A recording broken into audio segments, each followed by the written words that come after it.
Entonces presta atención.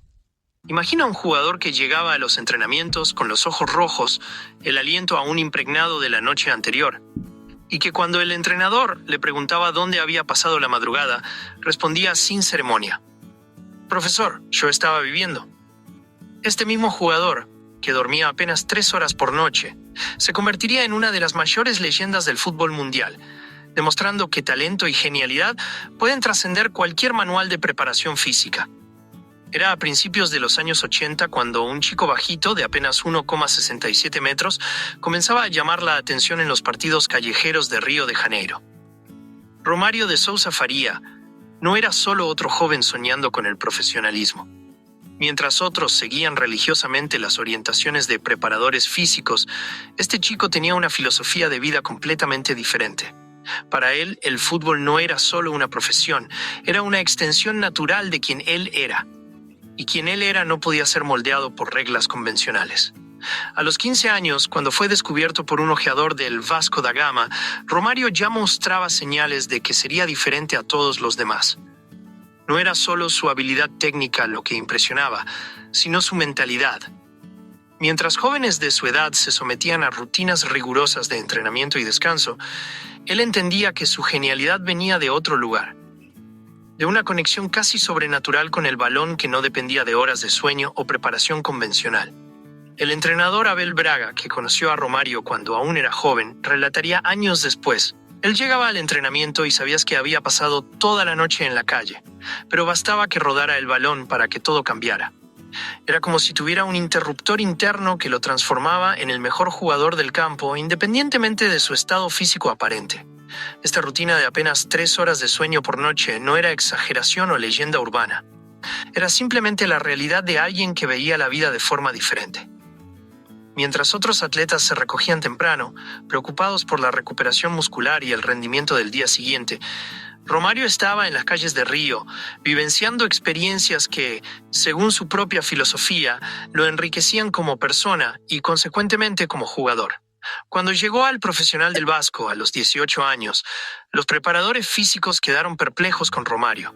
Sus exámenes médicos mostraban índices que teóricamente no correspondían con un atleta de alto rendimiento, pero su performance en el campo desafiaba toda la ciencia deportiva conocida.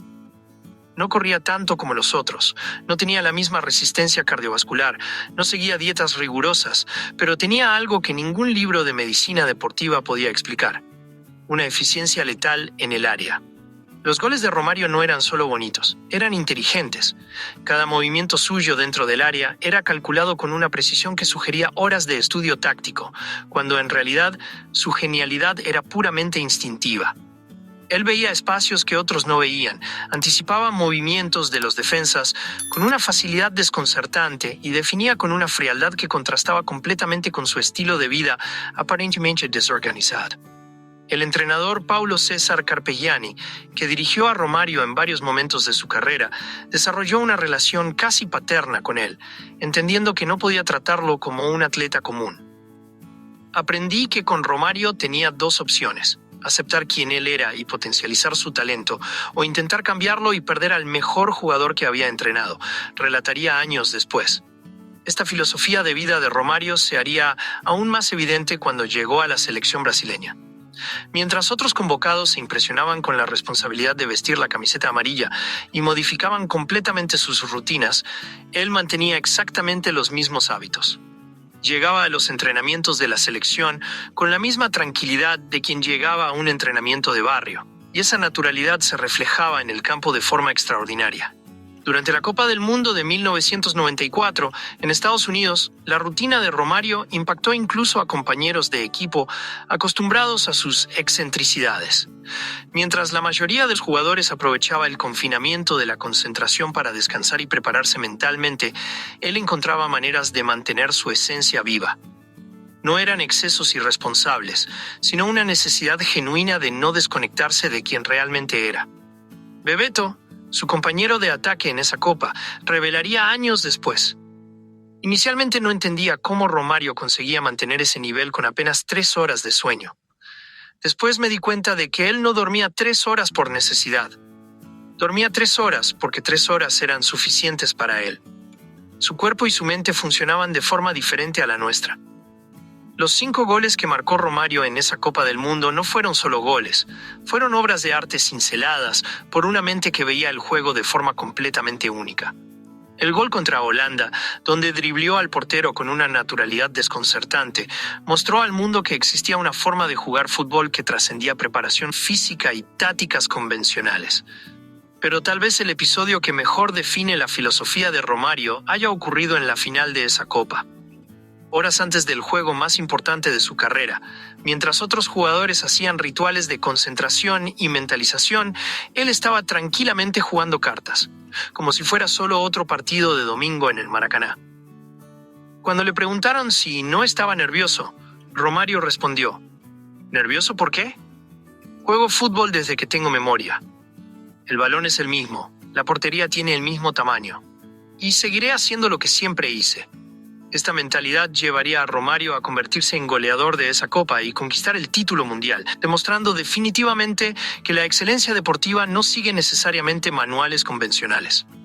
Sus 5 goles en la competición no fueron resultado de preparación física superior o tácticas revolucionarias, sino de una genialidad natural potencializada por una mente libre de ataduras convencionales. A lo largo de su carrera, Romario demostraría repetidas veces que su método funcionaba. En el PSV Eindhoven, en Holanda, mantenía exactamente los mismos hábitos y se convertía en goleador del campeonato holandés. En el Barcelona, donde la presión era aún mayor, continuaba durmiendo sus 3 horas por noche y marcando goles que entraban en la historia del club catalán. Entrenadores renombrados que intentaron cambiar la rutina de Romario descubrieron rápidamente que estaban luchando contra la propia esencia del jugador. Aquellos que entendieron su naturaleza única consiguieron extraer de él actuaciones memorables. No era terquedad o indisciplina, era simplemente la forma como él estaba programado para funcionar al más alto nivel. Lo que muchos no comprendían era que las 3 horas de sueño de Romario no representaban falta de profesionalismo, sino una eficiencia natural extraordinaria. Mientras otros necesitaban 8 o 9 horas para recuperar el cuerpo y la mente, él procesaba toda la información necesaria en 1/3 del tiempo. Era como si su cerebro funcionara a una velocidad diferente, más acelerada y eficiente. Esta eficiencia se reflejaba no solo en el descanso, sino en todo lo que hacía Romario. Sus entrenamientos eran intensos pero cortos, sus análisis tácticos eran rápidos pero precisos, sus relaciones eran directas pero genuinas.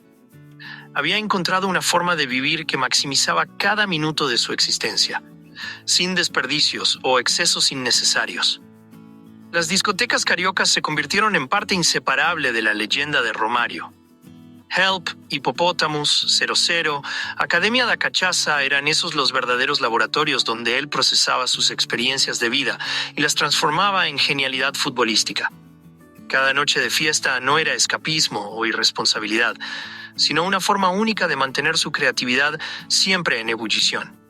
Colegas de profesión intentaban entender cómo Romario conseguía llegar de las discotecas directamente a los entrenamientos y aún así ser el jugador más lúcido en el campo. La respuesta estaba en su capacidad única de procesar experiencias de vida y transformarlas en combustible para su arte dentro de los campos. Cada conversación, cada risa, cada momento vivido en las madrugadas cariocas se convertía directamente en movimientos imposibles que dejaban a los defensas sin reacción. Durante su paso por el Barcelona, los compañeros catalanes quedaban intrigados con su rutina. Llegaba a los entrenamientos viniendo directamente de las famosas discotecas de Barcelona. Pero en el campo demostraba una precisión y una frialdad que contrastaban completamente con su estilo de vida nocturno. Era como si hubiera descubierto una fórmula secreta que nadie más conseguía descifrar. Pep Guardiola, que fue su compañero en el Barcelona, revelaría años después: Romario me enseñó que el fútbol no es solo disciplina y preparación física. Él me mostró que existe una genialidad que viene de otro lugar, de una conexión con la vida que va mucho más allá de los manuales tácticos. Al final de una carrera que incluyó más de 1000 goles oficiales, una Copa del Mundo, títulos en diversos países y el reconocimiento como uno de los mayores delanteros de la historia, Romario demostró que el fútbol es mucho más arte que ciencia. Demostró que el talento genuino encuentra su propio camino, independientemente de convenciones o expectativas externas. La historia de Romario se convirtió en inspiración no solo para futbolistas, sino para cualquier persona que se siente presionada a encajar en moldes preestablecidos. Él mostró que es posible alcanzar la excelencia siendo auténticamente quien eres, aunque eso signifique dormir apenas 3 horas por noche, y vivir la vida según tus propias reglas. El Bajito de Río demostró que las leyendas no nacen de manuales, sino de la valentía de ser diferente.